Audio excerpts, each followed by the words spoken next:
Recorded live from the secret underground lair of Crimson Cowl Comics and Collectibles, this is the Crimson Cowl Comic Club Podcast.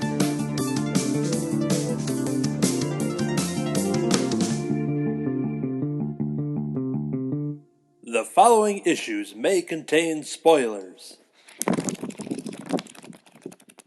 Just between us, you might want to work on that little roar of yours. I'm Anthony. I'm Kirby. I'm Katie. I'm Eric. Welcome to issue number 298 of the Crimson Cowl Comic Club Podcast. Every time we record, we talk about comic books. We won't have a club discussion this week, but as a quick reminder, in probably the next episode, we're going to do the April special from DC Comics, the ape-centric one-shot that has come out to celebrate the month of April. And then we're going to do Once Upon a Time at the End of the World, issue number 14 of 15. And we are nearing our 300th episode of this very show. So we have a lot of exciting things happening this month of April. But on this show, we're going to trek along as we jump into the weekly reviews. That's where we go back and forth. We talk about those books that we've been reading. They could be new, they could be old, but whatever they are, we're going to talk about them here. Then we're going to jump over to the news for part 1 of 2 of our previews preview, jumping into the brand new previews catalogs of April for products coming out in June 2024 and beyond. So in this episode, we'll cover Marvel and DC Comics April 2024 previews for June and beyond. So that is the setup for this very show. Let's jump into the weekly reviews. Okay, kicking off the weekly reviews, let's jump over to Eric. What you got for us? All right. I'm basically going to do an analysis of The Punisher. I believe it's volume 14. Could be wrong. It was a limited 4-issue run. I know he did the first one where he ended up facing Hyde with Joe Garrison, family killed, ended up facing Hyde. Issue 2, he goes through you have Bushwhacker on the cover. He's a man he has the ability to organically form weapons out of any of his limbs. No, not the WWE Bushwhacker. Thank God. But in this one, Joe Garrison targets a gentleman named The Offer, who's basically, like a puppet master baddie who's able to get involved in a lot of things. He makes you an offer and you usually don't refuse it. So Joe Garrison goes into his tower to, make it to the offer. And we find that the offer has had a lot of augmented humans helping him out. Like in one case, it's Finesse. Another one is the Eel, who he beats with a fire extinguisher. One to knock him out cold and a couple more times, just to teach him some manners. Faces Doughboy, who he incapacitates by pulling grenades that he's still wearing because his shield ballistic armor can take it. Then he ends up fighting Bushwhacker and drops a piano on him. Then he ends up getting to the Offer, and when he does, the Offer basically tells him that the explosion that took out his house was not meant for him, but it was meant for his wife, who worked as an accountant and flagged some accounts to an organization that was planning something that, they wanted to keep everything off the books, so they had her taken out.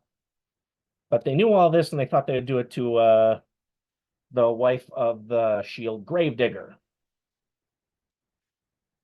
So then that leads us to the 3rd issue where he goes up against Fearmaster.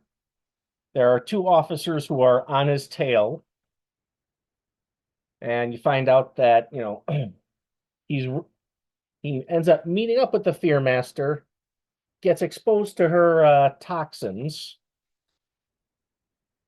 And essentially he ends up fighting a mental battle in his mind where he ends up seeing his dead family. But And you see it basically you see him freaking out a little.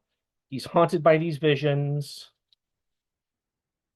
And then they his family then decides to show him, we need to show you these people.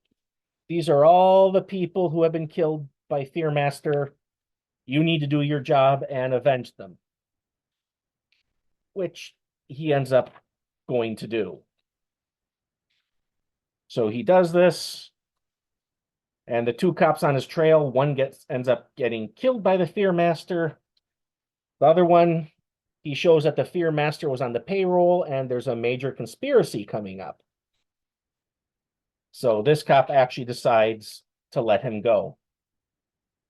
And then we find out, at the end, they ask, what the hell is Jigsaw? Because they find the symbol of a jigsaw piece. And yeah, so now there's this jigsaw. And that was issue 3. Issue 4, it asks you who is Jigsaw, but you never really truly find out.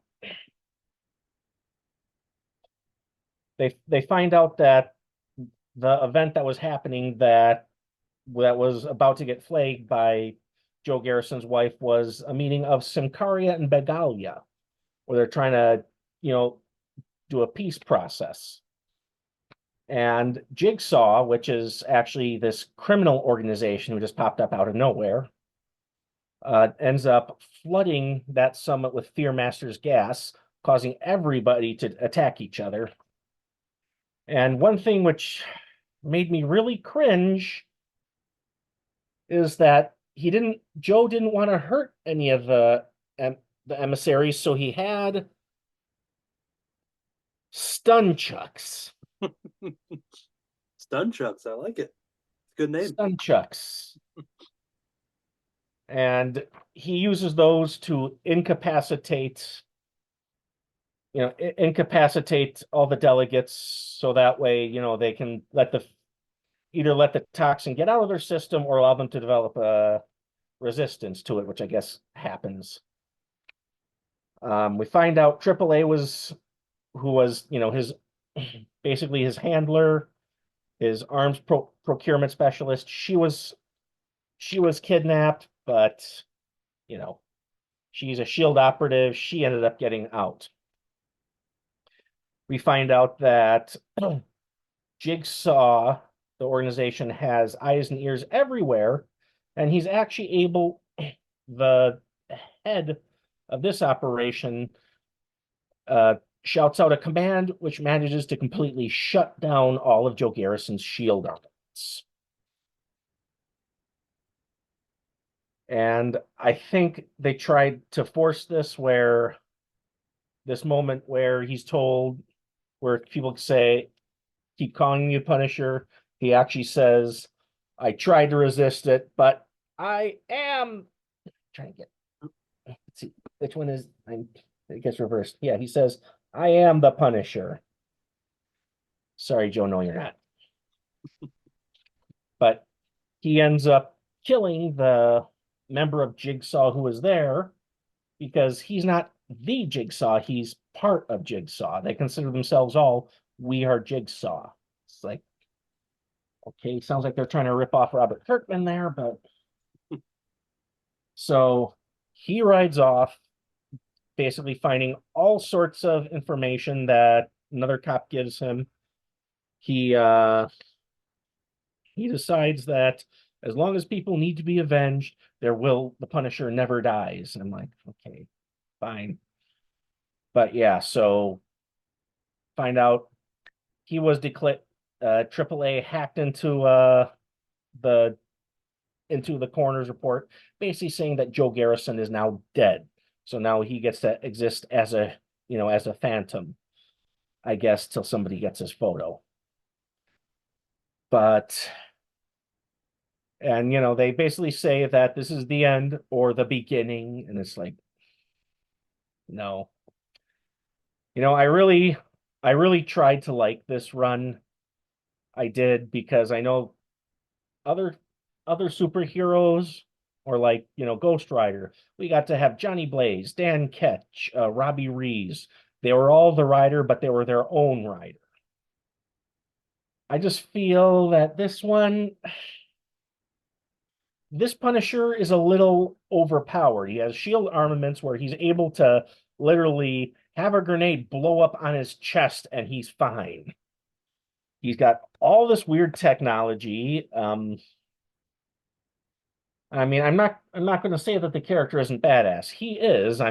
Obviously, you send him to kill somebody, they're going to die. It's just I find it's way too tilted into his favor. And yeah,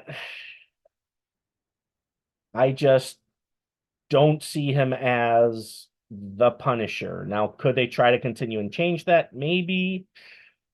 But this guy, he has his own mission. His own mission is to be, to try to take down Jigsaw, whereas the other Punisher, he had Jigsaw, who, he kept killing, but you know how Marvel's revolving door of death works. So,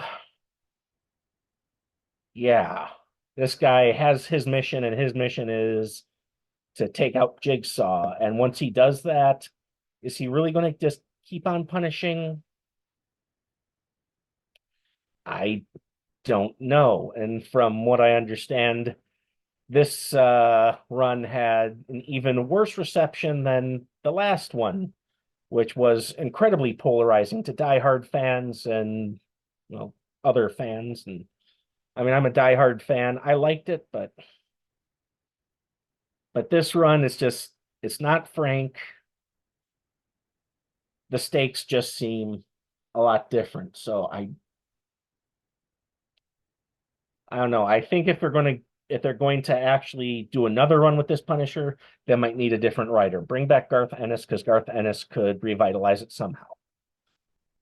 So yeah, this has been a very disappointing run, as much as I wanted to like it, but he's not frank. Then on a positive note, you guys were talking about off air that there's an upcoming Fury related book with Garth Ennis. Yeah, basically when he was in the Marines, I guess Fury is kidnapped, and I believe that his kidnappers in, I don't know if it's Vietnam or a different, because I know they did it. Yeah, it's in Vietnam. It's in the early 70s. I think 74 maybe, somewhere around there.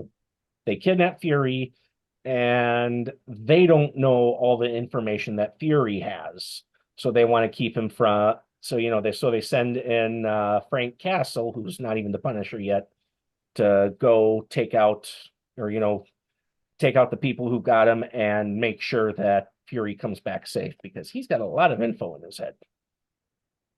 But Garth Ennis wrote that one, and he also wrote another one called The Platoon, which was a Vietnam story. And that one was recounted by a lot of other people who had served with him. So that was pretty good. Garth Ennis, when you have Punisher in the military or dealing with military, Garth Ennis writes a pretty good story. Of course, I could probably have said about anything he writes practically. So, okay.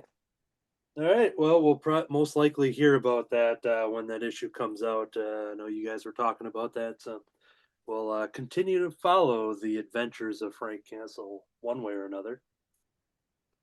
Okay, jumping over to this book here, there's two titles that I picked for today that are inspired by my drawing show, Cartoonist by Night. The episode that is now released, that's out there for everybody, is centered on Disney villains. I had my friend Lavi on the show, and she selected Disney villains, and that brought me to the comic book shop to take another look at the Disney villain books that Dynamite has been putting out over the last half a year or so. Ones that I were curious about, but I never dove into until right now. So this is Scar #1, a startling new vision starring Disney's greatest villain set within the world of The Lion King. These creators tell a tale of fire and fury, centered on an enraged Scar, unable to accept that he will never be king, not so long as Mufasa and his new son inhabit Pride Rock. A plan is starting to formulate with Scar's corrupt mind, which will bring him face to face with the mysterious shaman Rafiki. This comic is done by Chuck Brown, Trevor. I'm going to double check that in case there was a autocorrect. Fraley, not Farley. Fraley. Um, Ciara D. Francia and Jeff Eccleberry. All right. So I picked up Scar. Issue number 1 was at the comic book shop. This exists within the world of the animated movie. While we don't dive into Simba's birth, but we are given the information that Simba has been born. Scar knows that now he is not first in line for the throne, and we see him kind of reacting to that. It opens up in on Pride Rock, and very recognizable art style. We're dealing with a herd of animals that are basically being hunted by Scar in the deep grass, and Scar, being the villain that he is, he's not holding back when he goes to attack, trying to basically attack a child of a mother, and the mother is fighting back right away, just realizing that Scar's preying on her child. And there's a lot of great just action scenes in the beginning. I really dig the artwork. I think it just really fits in line with the movie style and the tone, and knowing that the book is centered on Scar, it does really just kind of give a real kind of great tone of uncertainty, and you're on your toes, knowing what we know about this character. And yeah, so I thought that was a really good setup. But this book takes an interesting turn. I won't get into too many details on this because it's interesting just for the storyline. But in this issue, I think has been out for a couple months. I think they're on a couple issues in the moment. But Scar is kind of thrown off of a cliff, not so dissimilar to Mufasa in the movie. But then it kind of enters this interesting world, and if you're watching the video version on Crimson Cowl Comic Club over on YouTube, you're seeing an example of these pages here of just kind of a very trippy looking Pride Rock, like almost some kind of magical type of land. And we do have a little altercation between Mufasa and Scar, but the whole idea of what's happening in this weird little, it reminded me of when like Black Panther goes to that higher realm, whatever, I forget the term of it, but like you just with the coloring and stuff like that, like there's just a lot of really cool stuff happening there. And we do eventually kind of bring it back down for the rest of the story, bring it back down to our normal plane. We see some vultures that are witnessing Scar and what's going on. So there's some kind of interesting plotting going on from these vultures. As the synopsis mentioned, I'll show off a cool Rafiki intro page there. But yeah, I'm really digging the tone. I don't think there's anything in this issue that is going to turn the whole lore upside down. It was a decent enough first issue that I will go ahead and pick up the other ones. But I think it did a good job of just kind of setting up what we need for the story, of kind of almost filling in some gaps of what we've seen in the movie. And the creators, there's some good interviews and stuff in the back, just kind of talking about inspirations. And I get the idea that these stories are made so that they can be a puzzle piece that fits right into that story without disrupting anything. So you could read this series, I'm guessing, and jump into the movie and not have anything conflict each other, basically. So it sounds like they just need to I might have volume one. Have a little basically a companion piece, deleted scenes, if you will, with all new material. But yeah, I thought it was a pretty strong first issue. Nothing groundbreaking, but enough to go ahead and have me pick up some more. I don't know how many they're doing of this one, but this is Scar #1 from Dynamite Comics. And if you don't want to miss out on future issues, you can pre-order, and then you can be prepared, if you will, That's the pun I was trying to find. Be prepared and pre-order these issues. Okay, jump over to Kirby. I tried to do the thing where I take Lemmy and hold him up and say the saying, but he wasn't having nothing to do with it today. So, I got giant size Wolverine, #1. This has a spooky house on the cover with Wolverine walking up to it, whereas on my Under the Color of MS podcast, I talked about Wolverine issue that it had a cool like vampiric castle on it that Wolverine was walking up to, but the story had nothing to do with it. This one fits the image on the front of the comic nicely. We get 2 stories in this. We start out with this old farmhouse background going on. We got a young girl that's just running out in the woods to see what happened out in there was something that fell from the sky, and she wants to go check it out. And when she does, she comes across Wolverine. Well, she sees her dad go out first and kind of find Wolverine and shoot him. He came down with what looked like a spacecraft from a battle that he was dealing with prior to this. But we later find out the thing he came in kind of looks like a spaceship. And when he's not even near it, it starts whizzing and whirring and lighting up and doing all these things. Find out later it's basically a kind of a robot type character that ends up growing up, and all the arms and everything grow out of it later on, and it attacks the farmhouse looking for Wolverine.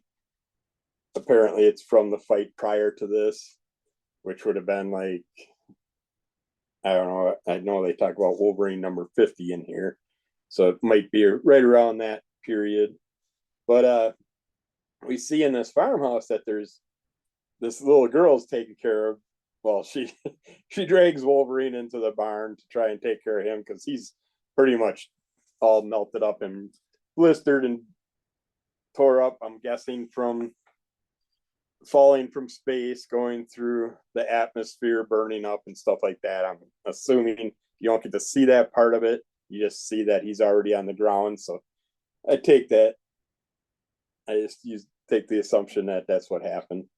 But you see her with Wolverine. Wolverine's this nasty looking pile here, but then she's got a 2-headed goat, a 2-headed chicken, a 2-headed calf, and she's got all these animals that are growing all double heads, and they have everybody in town's picking on the family, thinks they're a bunch of freaks.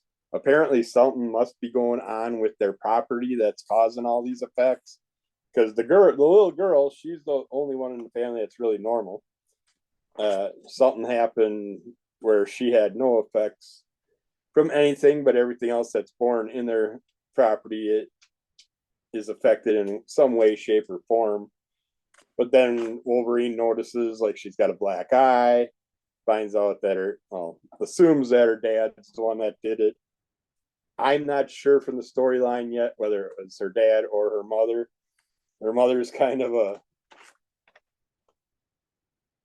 very freaky entity, and basically fills the whole basement of the house. And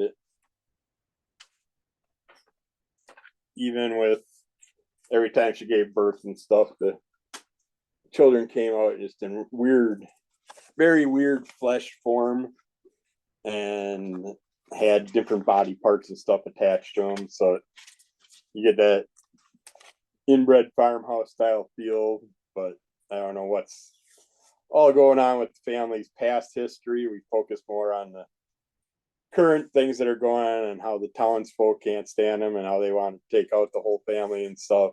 Well, we find out that they thought the mother was killed during birth of this child, but the father took the body and they put her in the basement, and she's just down there growing, and she's got all kinds of tentacles and stuff.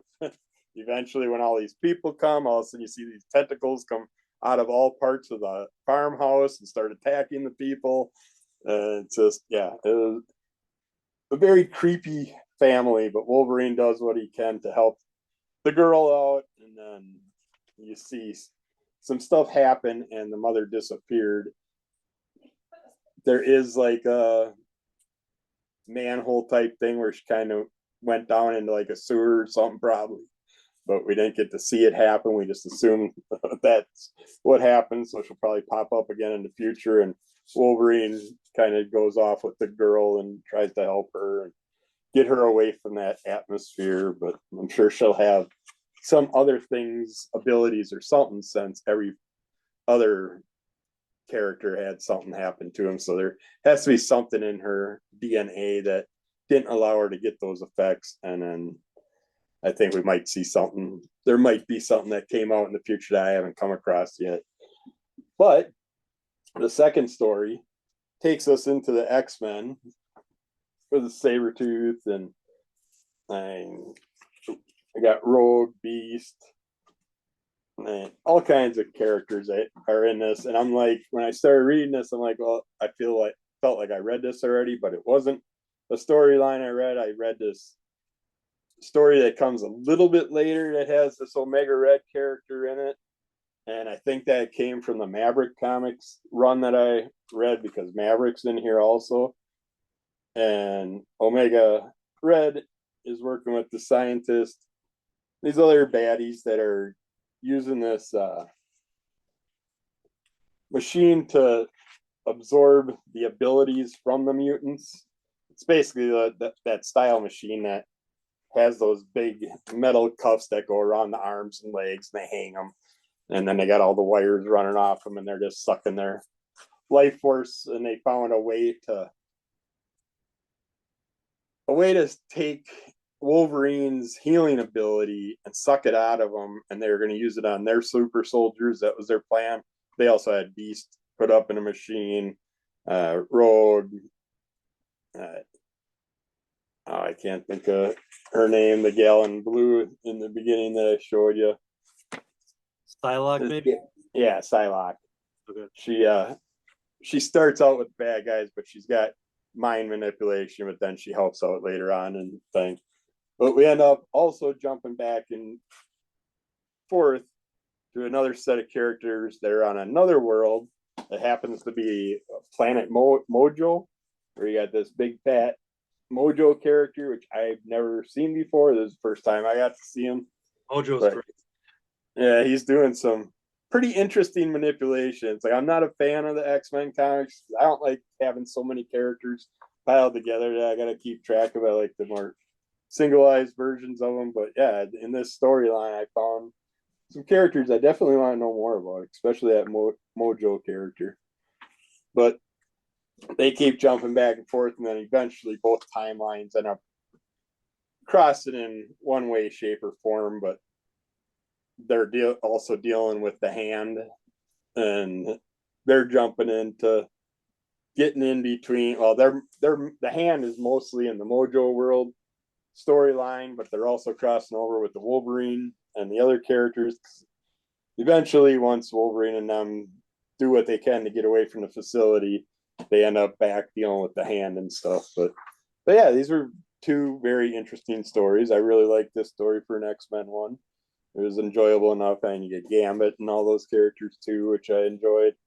And yeah, it was a nice little one shot, giant size one shot, and you get a little creepy and you get a little action story. So, but yeah, lots of fun characters that I'm gonna have to check out now. Find some more stuff from. But this is the second time after that Maverick run. I really enjoyed that Maverick run. I was glad I got to see this story to take me a little deeper into that character. So. Yeah, one of the more recent Mojo stories, there was a one shot that came out, and I'm pretty sure I covered it on the show back in 2018. It came out, X-Men Black Mojo. It's a one shot, and one of the extra reasons I got excited for it was written by Scott Aukerman from Comedy Bang Bang podcast and TV show, and Between Two Ferns fame and all that stuff. So if you're looking for some good Mojo, there's X-Men Black Mojo, which is a one shot. Cool, because they barely touched on the character in here. They just got a couple little teasers. So. Yeah, I'll have to scrounge up some other good stuff about him, but yeah, he's hilarious. Okay, let's jump over to Katie. What you got for us? All right, we're starting off with The Mandalorian season 1, issues 7 and 8. This corresponds directly with episodes 7 and 8. It's adapted by Rodney Barnes as the writer, Jorge Janti as the penciler, Dexter Vines and Wayne Foucher as the inkers, Rochelle Rosenberg as the color artist, and VC's Joe Caramagna is the letter, and then a whole bunch of different artists doing the cover depending on which one you picked up. Um, let's see. So, quick recap, issue 7, Mando and the baby are going back to the planet Navarro, which is kind of like the home base of the characters for this series, because Grief Karga, who him and Mando had a pretty big spat the last time they met, says, hey, the Imperials have come and taken over the town, and I need your help to basically get rid of them. And the enemy of my enemy is my friend. So Mando goes back. He picks up Cara Dune, played by Gina Carano, to help him out. And then Mando, Grief Karga, and Cara Dune, well, actually, they pick up Cowl in there too. They're going to spring a trap for these Imperials, and they're going to try and get them off the baby's trail once and for all. And they show up to meet the Imperial client, as played by Werner Herzog, and turns out he's not the final bad guy of this.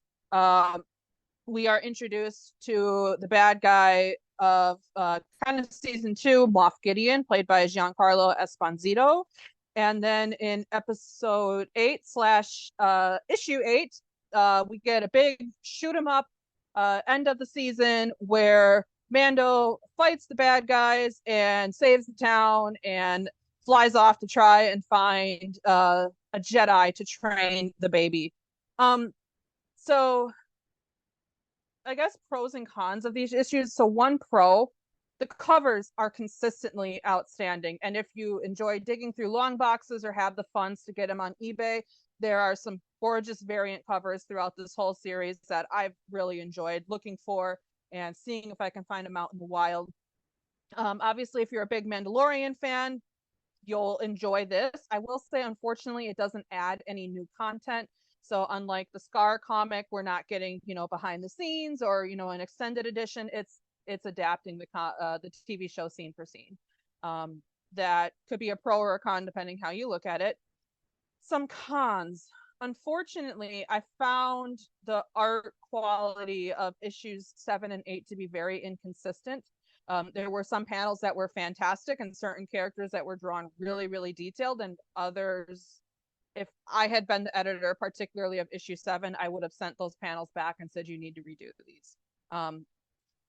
To me, I felt like that was a detractor from the quality, especially because it doesn't match the awesome covers. And the earlier issues of the series were pretty well done. One thing I did notice that might explain this is that the character of Cara Dune consistently is drawn in a way that she's not necessarily recognizable as Gina Carano. Background, Gina is the actress who played Cara, and her and Disney, their working relationship ended on very bad terms.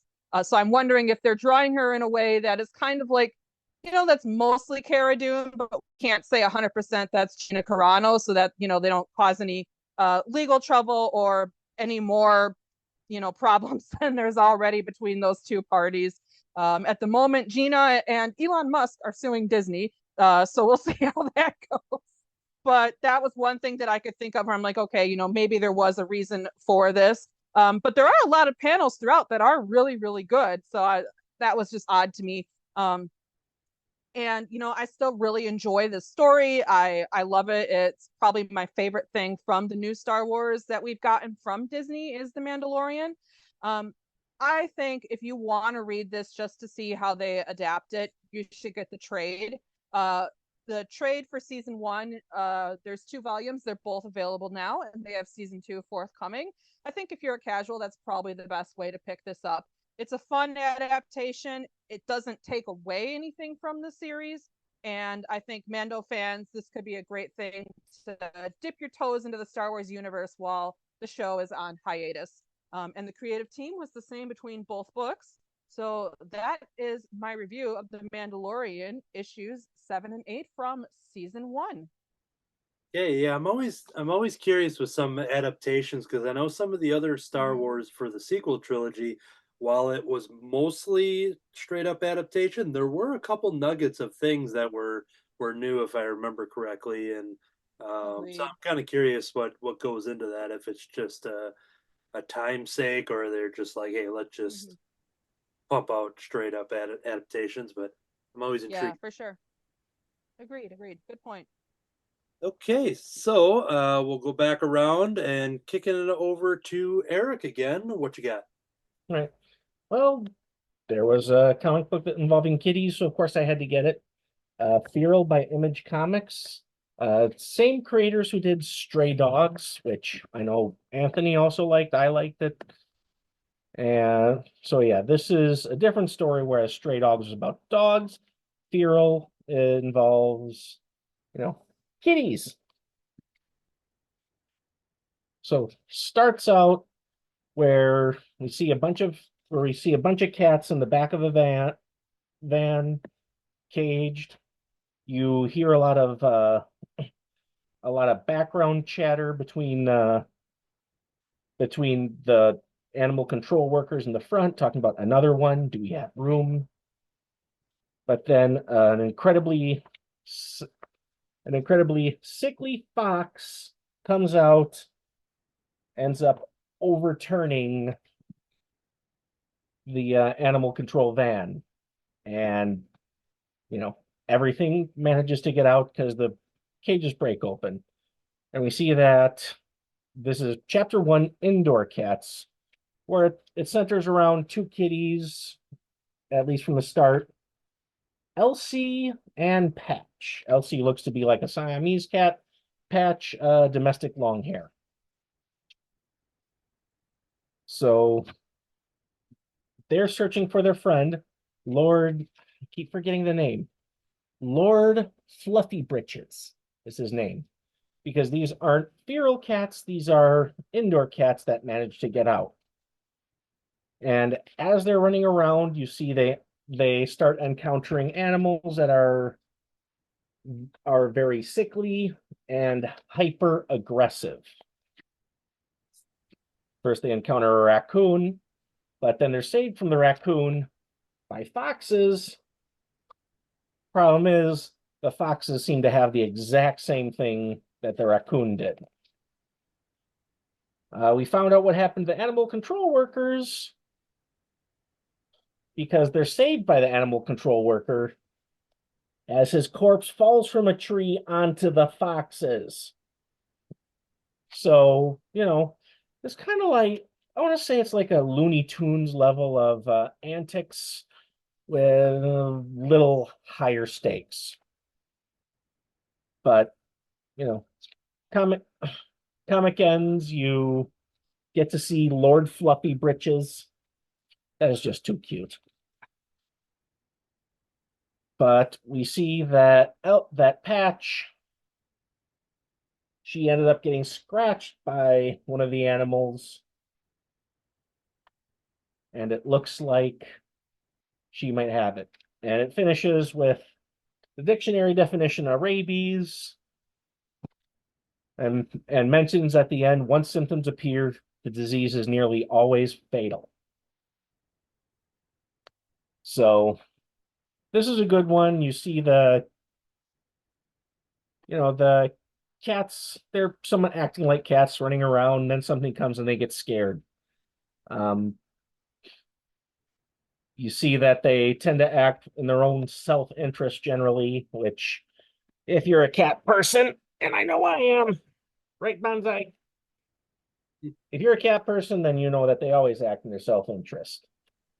So, although I think this could be interesting because, like I mentioned in the background chatter with the animal control, you usually find that they're talking about how this strain is spreading quickly and it manifests quicker. So I think this could build up to a potential zombie apocalypse where, kind of like in 28 Days Later where you have the rage zombies. So it's a good start. I like this creative team, and as long as they keep putting stuff out, especially involving animals, I'm probably just going to keep getting them. So, Yeah, I was thinking about that because, like you had mentioned, I was a fan of Stray Dogs as well, and I was glad you brought this one to the club because usually Kirby will mention that I'm talking about these kind of darker animal books, and so I'm glad that you were taking up some of the blame too. So, Lane. one thing I want to mention before I'm assuming you're going to be taken off shortly. So if you are watching the Crimson Cowl Comic Club on YouTube, this is a great plug because brand new merchandise is available for Happy Astronaut. Our friends Matt Rogers and Matt Fife over at Keen Spot Entertainment with Happy Astronaut, the comic book. Eric is wearing the shirt that says "Stay Fresh, Cheese Bags," a line that I believe Happy said in issue number 4. And you can own this shirt and other designs and magnets and mugs and stickers and a tote bag and other things by going to happyastronautcomic.threadless.com. So if you didn't see that image, you're at least hearing that web address through the iTunes version, happyastronautcomic.threadless.com. I have an order that is currently en route as well, so we'll And I be will assure you, it is very stylish. yes. So yeah, very soon we will be cheese bag brothers wearing our shirts. So Awesome. cool, cool. Well, it's great to have you. Great to hear the updates on the Punisher, and we look forward to your next appearance. All right. Catch you guys later. All right, and also if you are once again just listening to the audio version, we have a cat count going on. I know Kirby had to step away, but when that happened, we had a second cat come on the screen. So we've had 2 cats so far on this episode. So feel free to subscribe to us on YouTube. All right, we just talked about cats. It's time to talk about dogs, because I am talking about Cruella de Vil, #1, the beloved Disney villain in her own fabulous series, darling. Even though there's absolutely no hard evidence that noted Cruella de Vil was ever involved in the theft of any Dalmatian puppies, her name has been ruined in all of the tabloids, and now her reputation in the fashion world is hanging by a thread, which is why she's willing to do anything to restore her good name, even stealing the royal family's priceless jewels. How will that restore her reputation, you ask? You'll just have to pick up this brand new entry into Dynamite's Disney Villains Adventures to find out. This comic is done by Sweeney Boo, Mariana Puglia, Ellie Wright, and Jeff Eckleberry. All right. So, once again, in the spirit of the Disney Villains episode that we did with Lavi over on Cartoonist by Night on YouTube, which, by the way, one of the characters that I drew was Cruella de Vil. So, this was another one that I was excited to pick up. Once again, another #1 issue. I believe issue 3 just came out at the time of this recording. But yeah, so this is picking up after the events of the original 101 Dalmatians animated movie. It has been some time since I saw the live action one, but I'm going to rewatch everything, including the Emma Stone prequel Cruella movie, because I'm all just hyped up on Dalmatians at this point. So I forget what the live action, if it was a direct adaptation or not, but this is following up after the events of 101 Dalmatians, where we open up on this newspaper article talking about Cruella being exonerated. She is being, let go of everything. She was a suspect for all these, the Dalmatian kidnappings, the dog nappings, if you will, the accusations, and blah, blah, blah. And the story kicks into gear by following, we have kind of a narrator dog with us. And this narrator dog, there's a bunch of dogs that are just kind of standing out some apartment buildings, some housing, and there's a house on fire. And this dog is talking to the camera here, talking to the audience, and just mentioning that I just wanted to see if I could find that dialogue here. Mentioning that this is Cruella's residence. So that is kind of how the story kicks off, but then we kind of go back a little bit. We are seeing Cruella kind of trying to fix her image. she's going around. She's opening up stores. She has the devil pet shop. She's cutting the ribbon for that. She's basically just doing all this like publicity stunts. Her PR team is working very hard in this issue, trying to mend her image. While she has a bunch of people that are kind of protesting outside, people that are talking about that we believe the dogs. There's a sign that says "We believe the dogs," and she's getting chased down by some dogs. We see some good action scenes of these dogs basically just sensing who Cruella is and not letting her go by happy. We see her enter her residence. Once again, this is just kind of a little flashback from that opening burning apartment there. But the stuff that's happening in this issue here is all about her once again getting her image back on par. But when the dogs, we see a what do they call it in the movie? They say it again here. It's like the dog whistle, the howl. I forget what they call that again. Oh, the twilight bark. That's the term. So the twilight bark happens when the dogs call out throughout the city, and it's kind of waking up a bunch of dogs, basically kind of forming up a team as they kind of head and they want to crash this party. And I'll kind of leave on that splash page here, double splash page of showing these dogs jumping in and ruining Cruella's party. Once again, just kind of getting that revenge and kind of chasing her out of town. So yeah, that is kind of all I'm going to talk about in this one. That kind of sets up the majority of the issue, much like the Scar one too. They both feel very much in tone of just kind of really setting up that story in the first one, not leaving on any kind of cliffhangers. No pun intended with the Scar book. But there's no like big moments of just like big shockers like, oh, I cannot believe they did this.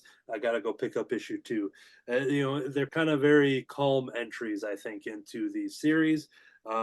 Still good enough that I will check it out. I assume they're all mini series. I'm not sure how many issues these are going. But yeah, this is another one too that when I head back to the comic book shop, I'll pick up the next available issue and see this one through. But after talking and drawing Disney villains on Cartoonist by Night, I've been excited to not only read some of these comics, but also I just want to fire up Disney Plus and go through some of the old catalog and revisit some of these Disney villains in the original animated movies and live action adaptations and such. So I'm in a very Disney villain mood for the month of April. So even though DC is celebrating April, I'm celebrating Disney villains at the same time. So that is Cruella de Vil, issue number 1. Kirby? I got Grim Leaper, a love story to die for, trade paperback. In death, he finally found something to live for. Lou Collins is caught in a cylindrical curse of violent, gruesome deaths and new beginnings in the bodies of strangers. With no clue why, Lou desperately searches for a way to break the curse and cross over peacefully to the other side. Then, equally doomed, Ella comes along. It's a love story to die for. This is really fun. Our two characters, basically, when you die, if you get put in limbo, you end up being put back into people's bodies that are going to die one way, shape, or form, mostly horribly, within the next few days or day or week. They never know what timeline they have to deal with. But all of a sudden, it's lots of decapitation, stuff like that happening here. Lots of gruesome deaths going on. But when you die and go to the limbo realm, there's this long hallway full of mirrors that show basically each one of your personas that you were part of before they died. And then you walk down this hallway. Eventually, his characters start attacking him. We never get to see her hallway. But after you get to the end of the hallway, when you're going into the next person's body, this giant head of it's kind of like a replica of his original face, but this giant head just eats you, eats the character, and then you appear in a new body. And they always throw up from the transfer from the old body to the new body. So a lot of times it's like he'll jump into someone's body and the guy is standing in line at a counter and throws up all over the poor guy that's working at the store or something like that. It was pretty funny how that happens throughout here. And it's like in here, this one, he's gets thrown into a guy that's on a love show type thing where you got the three men and the woman asking the questions, and he appears in his body and just throws up all over the stage. But yeah, they come across, run into each other, and he kind of falls for her. And for our Ella character, she kind of takes advantage of her ability to take over people's bodies. And it's like the next time they get together, they hop in a car and they're just running around. She's speeding, doing all kinds of reckless driving. But you kind of feel bad with that for that second meeting, because they get to meet each other before something happens. Then they got to try and find each other again, and they find each other, and it's his first time not being in a single person's body. He's actually got a wife this time. So you kind of feel bad because you could tell their relationship was iffy, but then he does a real nice thing for her, leaves her on a good note. But then he runs into Ella, and then they hop in a car together, and they get in a car wreck where she gets decapitated. He goes through the window and gets totally mutilated and stuff. So this poor guy's wife is going to find out that her husband was with another woman at the end, and she's going to have no concept why or who she is or what's going on. But yeah, I kind of felt bad for that part. But they keep linking up with each other throughout the story, finding each other every time they die and then come back. They hear his body's getting sliced in half and stuff. And lots of wonderful imagery throughout this book. Really fun pictures, especially working with the giant heads when it's eating their bodies and stuff. It's like even here, it's like the giant head just starts sucking on his intestines and eventually devours his whole body. It starts from the inside out that time. But yeah, they keep trying to connect and see what can happen, and lots of fun things ensue throughout it. And their love story takes some nice twists and turns, and it kind of works its way towards them finally working their way out of limbo and stuff. But I don't want to give everything away. But if you like a nice, interesting, twisted love story that has to do with people that get crossed over into other people's bodies and they got to try and figure out who they are, and they do it pretty smart. After like the second meeting, he's like, well, why don't we both get like a Facebook or a social media account, and I'll put mine under this Lou whatever Costello name or whatever, and she put her underneath the name. And so every time they died, they just have to go on social media and they can figure out where they were. So that was a nice way to do it, instead of him constantly searching the obituaries, because the first time she finds him, he's sitting on a bench. He's got her name circled because he knows that's the body that she's going to take over, and she's going to die, and there's going to be a funeral in like 2-3 days, and he's hoping he lives long enough to catch her. And all of a sudden she's looking over his shoulder and sees that he circled that her, so she knew it was him that she was looking for. So, and the next couple times they kind of end up appearing pretty much close together, so it wasn't too hard for them to find each other. But yeah, it was fun how this plays out, and they have fun with the deaths and all that. It's like it doesn't hurt them much more. They've gone through it enough times, so they're used to it. So they play around with things, but yeah, a pretty twisted, fun love story if you're into that type of thing. I'm not sure who did work on this. Yeah, I was going to ask that because first of all, Grim Leaper is such an awesome name. It's a Yeah, I didn't recognize these names. That's why. Well, I know Jim Valentino, but that's just the book design, and Mark Lombardi is communications. But everybody else is like Curtis J. Weeb is the writer. Aloiso C. Santos is art, colors, and lettering. And then Sonia Harris and Laura Tabashadi helped out with it. But yeah, it's through Image Comics. I don't know where I picked it up. I'm guessing like a half price books or something, but I might have ordered it online. I don't think it's that new. I think it's an older book. So. Yeah, if it was in any recent previews, I'm sure that's something I would have bought just because of that. Yep. Yeah. Cool.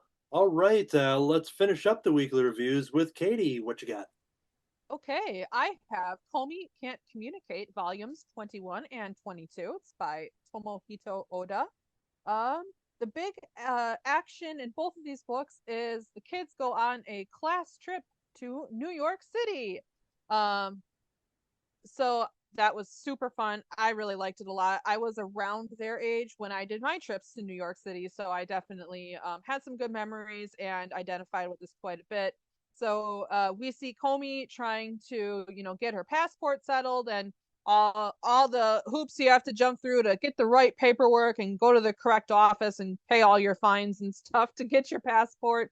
And then she's nervous, excited because she has her first passport. They go to the airport and they're trying to figure out American style airport security, which was relatable because to me that's like the most stressful part of the airport is TSA agents telling me to take out all my stuff and what goes in the bin and what doesn't, and like are they going to be like friendly that day. Definitely related to that. So they had the no liquids rule, so Tadano had to throw out his Gatorade.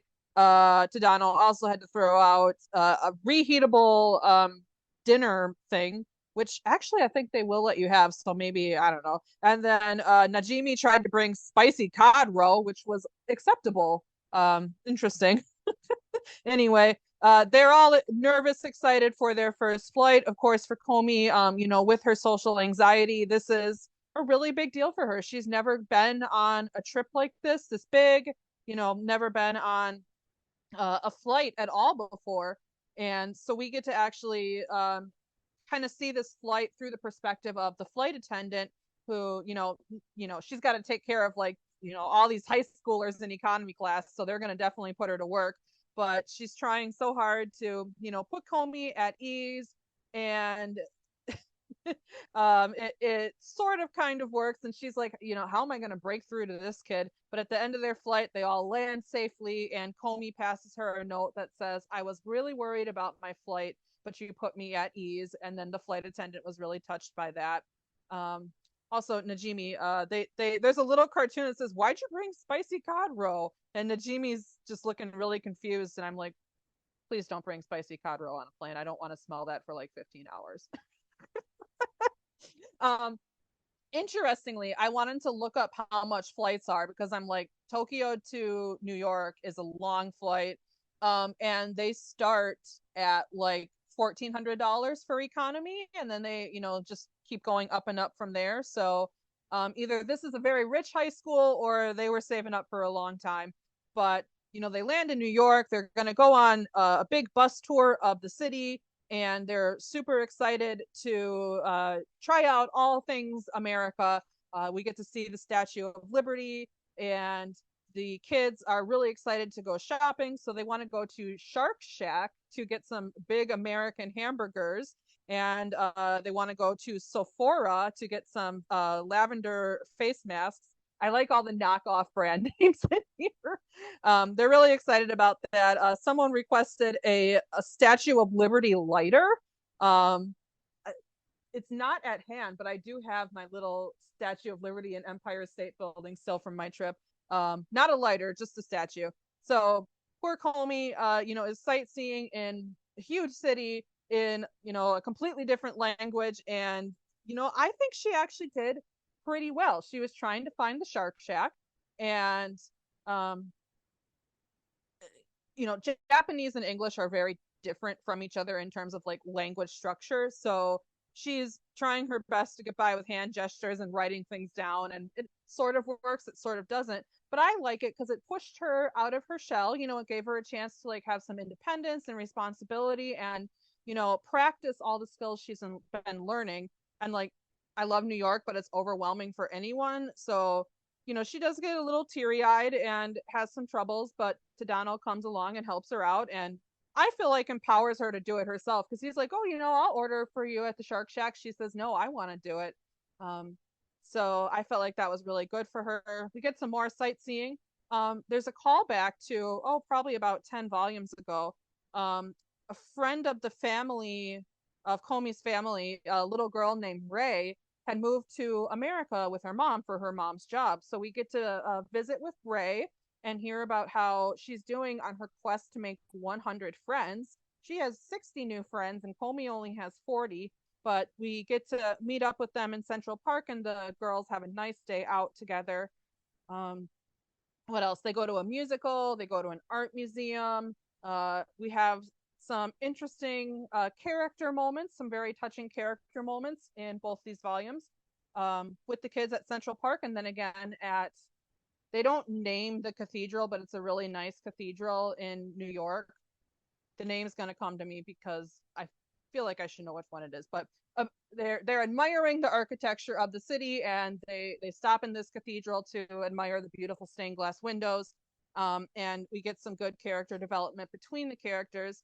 There's a scene in the hotel room, and they're putting like 4 kids in a hotel room, which makes sense because it's not cheap. They'll be fine. They can suffer through it. They're having some girl talk about what happens when you start dating, and they're like, yeah, well, if you start dating, then like you're gonna walk together and like hold hands, and then one of the other girls is like, no, that's not what happens, and then they're like, they're gonna kiss, right? And then they're like, no, it means they're gonna spend time together and like sleep together. And then there's the girl who has OCD with like contact OCD, onemine, and she says sleep together like in a health class kind of way, and she says that's so unhygienic, and I'm like, yes, thank you, yes, it's so unhygienic, but very interesting. I'm not a girly girl, so I'm not very good at girl talk, but to see these kids go have that discussion was a little bit cringy in a good way, but also very funny. And yeah, we stan our asexual queen. That is so unhygienic. And then the kids get to go back home, and they're reflecting on their trip and how exciting it was and what it meant to them. And it was a very successful trip. Everyone came back safe and sound. They brought back all kinds of super fun souvenirs and great memories, and they grew as young adults and people. I really enjoyed it. Definitely, I resonated with it because I went to New York when I was 16, and then again for my 18th birthday, so right around the age that these kids were, and did a lot of the same things. Was super excited to visit Statue of Liberty. I loved Broadway. I still love Broadway. I would love to go back. And just have it be a big moment in your coming of age as an adulthood. And for me, those trips changed my life forever, and I think it probably will for these kids too. So anyway, I really liked it. That's Komi Can't Communicate, volumes 21 and 22. Check it out and see what you think and if it resonates with you. That's my review. Were you thinking of St. Patrick's Cathedral? Yes, that big thank one? you. Yeah. It was. Thank you very much. And it is beautiful. It's yeah, it's awesome impressive. looking, but it's just such a weird placement in between all those really big buildings. I know, right? Yeah, like there's just like office building. Yeah, but it's gorgeous. Really worth it. But thank you. I appreciate it.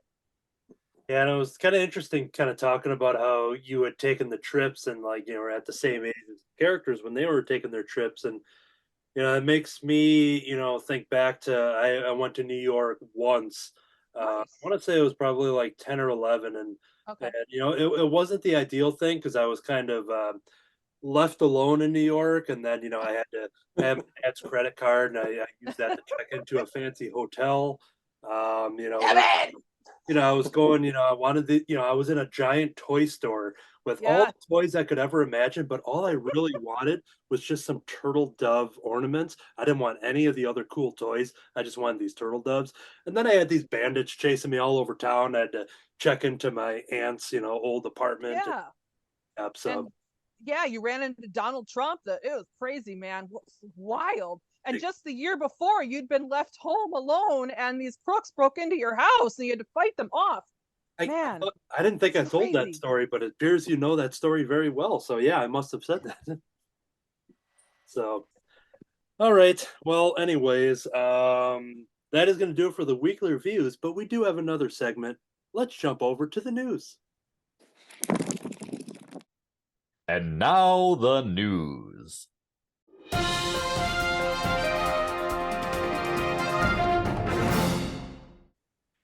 Welcome to part 1 of 2 of previous previews. We're jumping into the April catalogs for Marvel and DC Comics, talking about books that we are excited for and we recommend.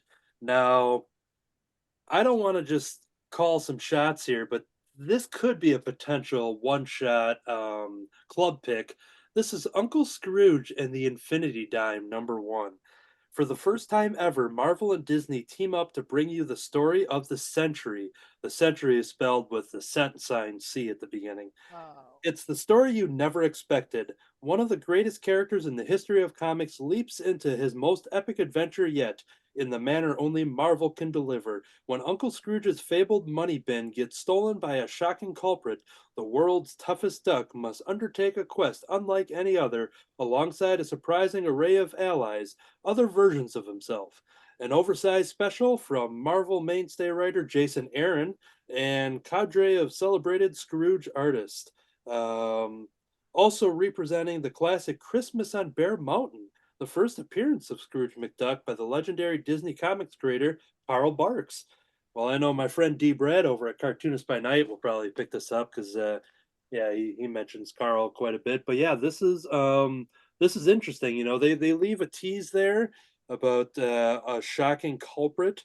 And there's really beyond the title, and it's Marvel Comics. There's not a lot of just shouting out, being like, all right, these are what the characters are. There's a couple teases with some of the variant covers, and maybe they're just having fun.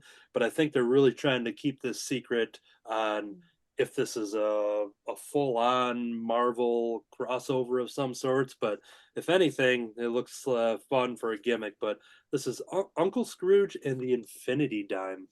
I'm gonna check that out. So Yeah, if you want to do a club pick with it, I'd buy it. And I recall the Uncle Scrooge's where he had his first penny that he earned, that episode and stuff. That's why I felt it was going to be a lot like that. So I didn't put it on my list, but I'd gladly check out Uncle Scrooge. And I think if D. Brad's going to pick it up, you should see if he'd like to come on and talk about it with us. I could probably do that because he loves his cartoon ducks, and this is something that I'll have to send him a message once, and that would be an interesting. Yep. So I'm going to take a picture of that, so I remember to post it to the club page as well. But Cool. yeah, that's a good idea about inviting D. Brad on. So let's just usher it into there for whoever wants to participate in Uncle Scrooge and Infinity Dime. All right, go ahead. I got Deadpool Role Plays the Marvel Universe trade paperback. Not necessarily a comic, more of a game, but it's done by Colin Bunn. Yet Deadpool crashes into the Marvel Multiverse role-playing game with his very own playable adventure. The first comic-sized one-shot adventure for the Marvel Multiverse role-playing game is here. Play as Deadpool and his team or use your own characters in a fourth wall-breaking adventure right out of Marvel's comics. Includes a comic story lead-in by Colin Bunn and a full-fledged standalone RPG adventure and new full character profiles. This is an unprecedented new style for Marvel, combining the fun and interactivity of tabletop RPG modules with the unique and iconic storytelling that has made Marvel a household name around the world. This RPG adventure is intended for use with the Marvel Multiverse role-playing game core rulebook hardcover. So I figure what the heck, it's Deadpool, and plus you get a little game. Doesn't say it there, but I thought I seen where this one you can actually play alone also if you don't have anybody to play with. So I could be wrong. It might have been something else I seen, but I'm pretty sure that was it. So I was kind of surprised with it being that style game. Well, So, I remember, I think it was called You Are Deadpool. I think it was a 5-issue Yeah. series I talked about. This is kind of giving me vibes of that, where it was basically like a choose your own adventure with some dice rolling. It was a pretty cool interactive comic book, and it feels like this is kind of in the spirit of that as well. And that was a lot of fun. So just based off of that, and just having fun with Deadpool's gimmick and the new movie coming out this summer, feels like that's probably going to be a fun thing to check out. So yeah. jump over to Katie. Anything from Marvel? Sure. Well, I am also excited about Uncle Scrooge and the Infinity Dime. I thought that looked really cool. And the Deadpool role playing game also caught my eye as well. So, yes to both of those. And then the only new thing is we're getting an adaptation of the Ahsoka TV series. I love that character. I've cooled down a little bit on the show, but I still really enjoyed it, and I'm definitely excited to see how they adapt it, and more importantly, I am gonna keep my eye out for some awesome variant covers. I really like the Kenner classic action figure one for this character. I love this character so much.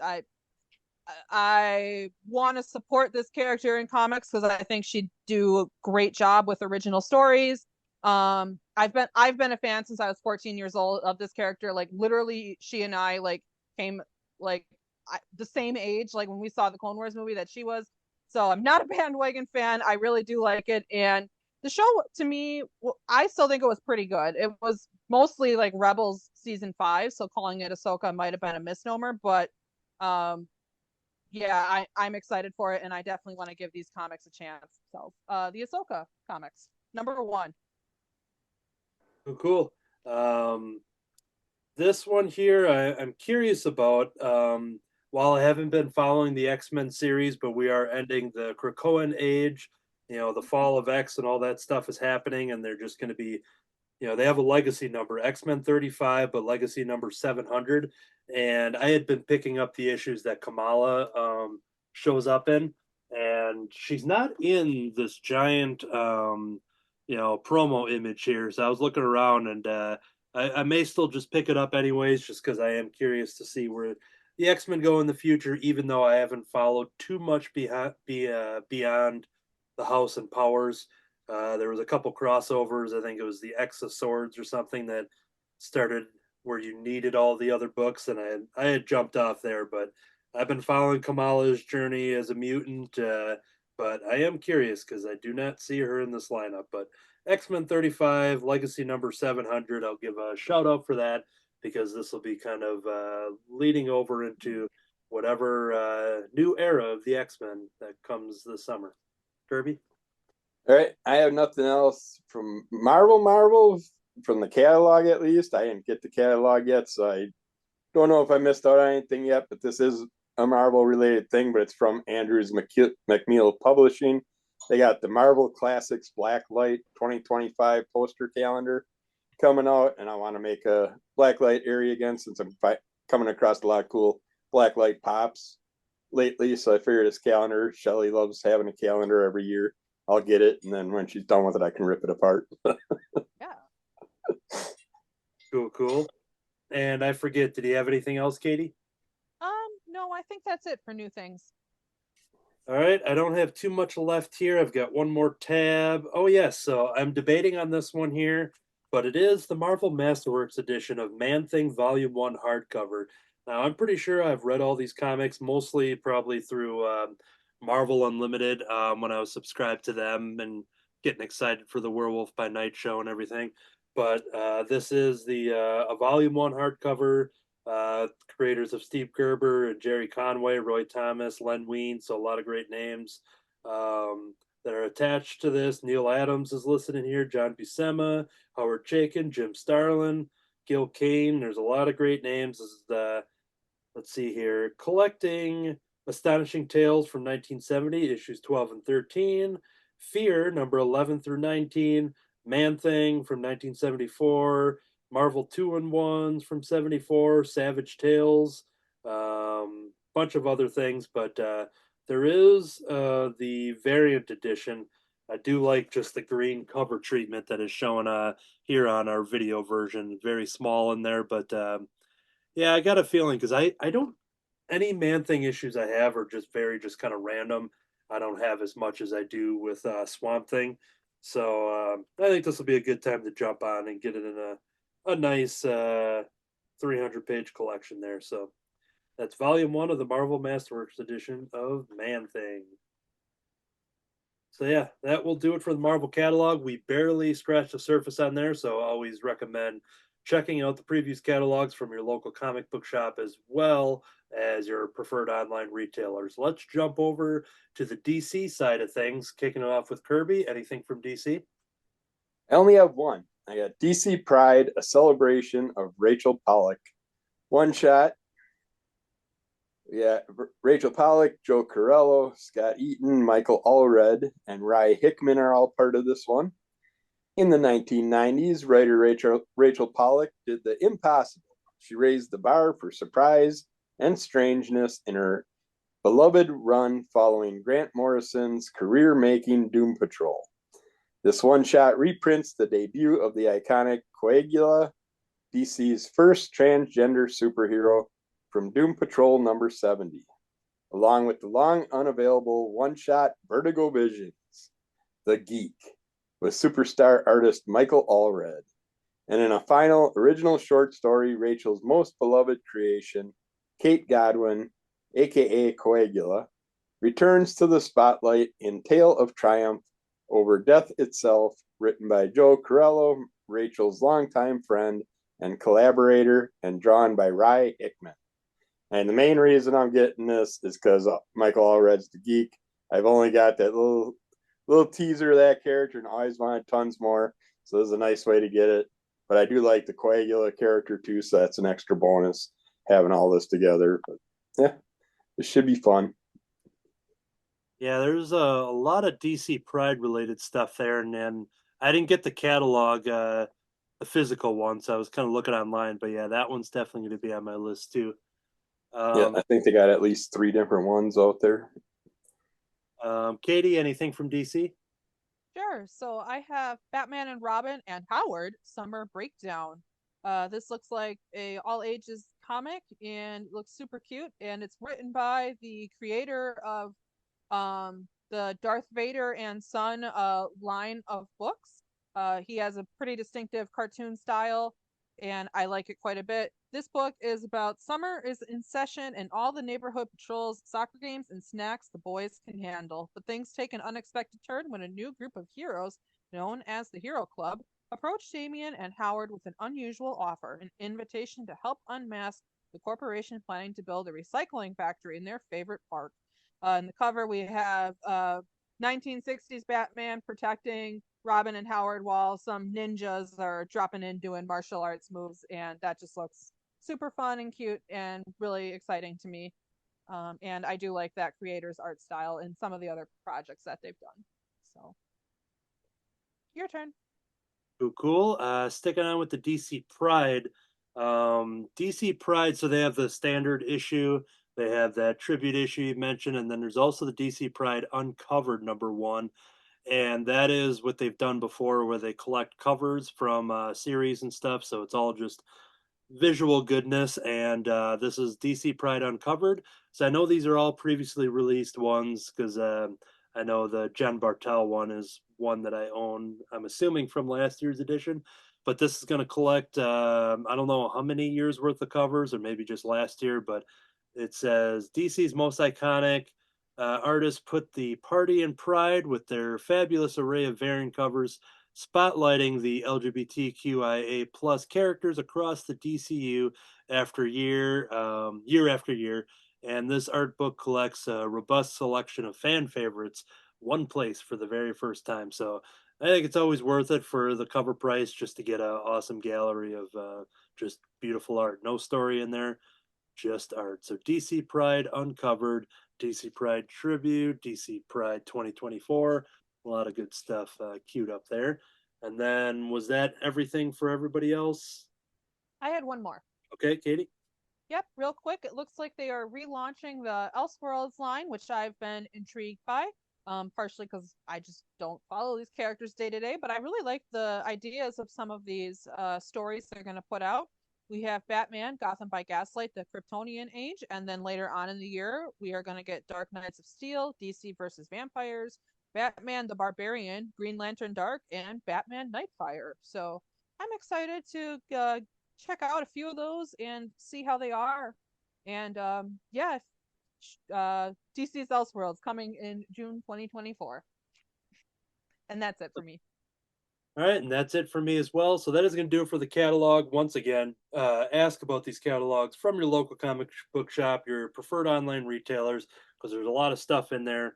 Anything I'm getting from these companies are mostly just ongoing things, but I've been doing a little more buying off the rack. A lot of things that I missed in the catalog or second guessed, and then a lot more independent. A lot of Kickstarters, definitely in the last like week or two. There's just been I was on a Kickstarter dry spell for quite some time, and now it seems like I can't stop myself. I have to remove the app from my phone or something. But a lot of good stuff coming up. You and me both.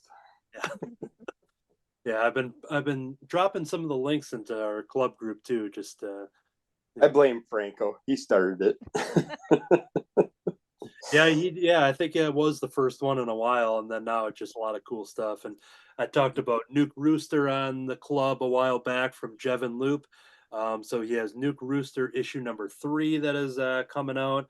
There's a bunch of weird cryptid stuff I've been pledging, and just a lot of cool stuff. I got some Madman figures that are like ready to ship now. So it's a Kickstarter's back in my house at least. Okay, so but yeah, once again, check out those catalogs from the store, pre-order the books, look through those things because we can't cover it all. But also, Kirby on Under the Cowl of MS, you'll go through and do previews episodes and everything. So if you want a more detailed version of that, definitely subscribe to Under the Cowl of MS because he's got a lot of videos over there, kind of flipping through the catalogs and doing more service than we do with those segments. So. Okay, official plug time. Upcoming events. Sunday, May 5th, Madison Mighty Con. Myself and David Gloyd are going to be there. We're going to have some art. We're going to have some new prints. I am prepping. I didn't think that I was going to be doing some new prints, but I'm going to be making some smaller prints. I have my bigger poster prints. I'm adding, I think, one more to that. But I am starting to do some smaller ones as well. And yeah, I'm going to test the market with some smaller sizes, but I also just wanted to get some stuff. And then I think David is working on some stuff as well. So to get some prints out there. So we're going to have some new work in there as well as some new art and David's comic book as well for the Tales from the North, The Dungeon. Just had to check my notes over here. And my notes is the physical comic book. And then if you are local to us, the Gift Nook, these video episodes have an advertisement for the Gift Nook, a cool local shop to us here in Wisconsin. And I have some art on display, so my prints and some original sketches. CrimsonCowl.com for info and original webcomics. Crimson Cowl Comic Club on iTunes for the audio version. Subscribe, rate, and review. Tell a friend. If you want the video experience, if you want to see not one, but 2 cats show up on this very episode, you can't hear that. You have to go to the YouTube version and hit subscribe and check out Crimson Cowl Comic Club on YouTube. Hit like, write us a comment, share the video, let somebody know about Crimson Cowl today. Kirby has a spin-off podcast called Under the Cowl of MS. What you got going on over there?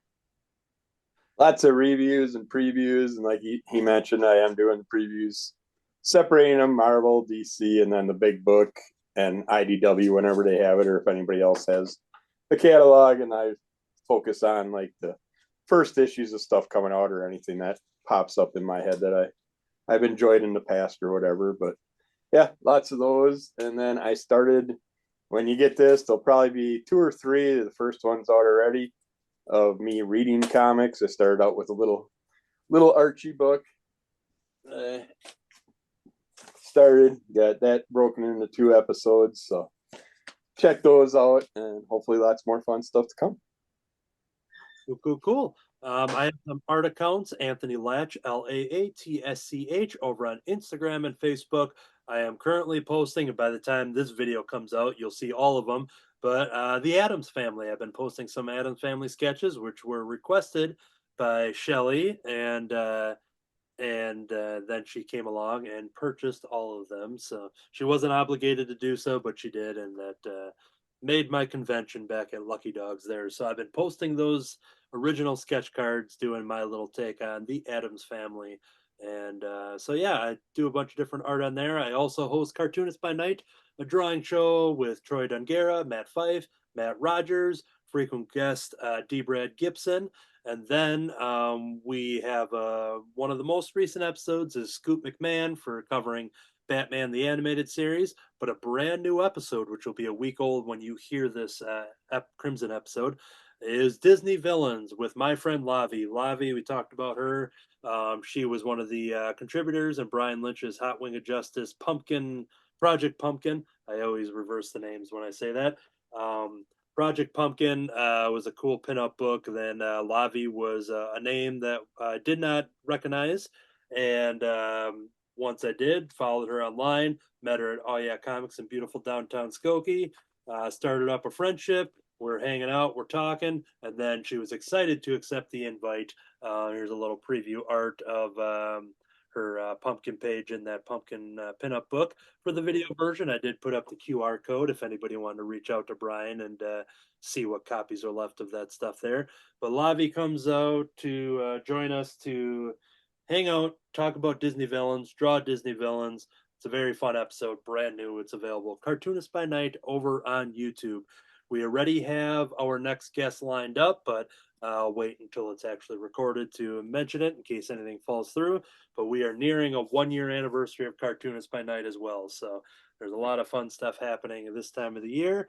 I think that is going to do it for all of the plugs. I got no other reminders sitting here. So yeah, if you like the show, let a friend know about it, share it, and check out all of the related stuff in the video. We have all those links at the end there to follow us under Crimson Cowl Media. All right, that is going to do it for this episode. This whole time, I've been putting my behind in my past. I've been jumping in and out of bodies, bub. And I would like to see the baby. To be continued.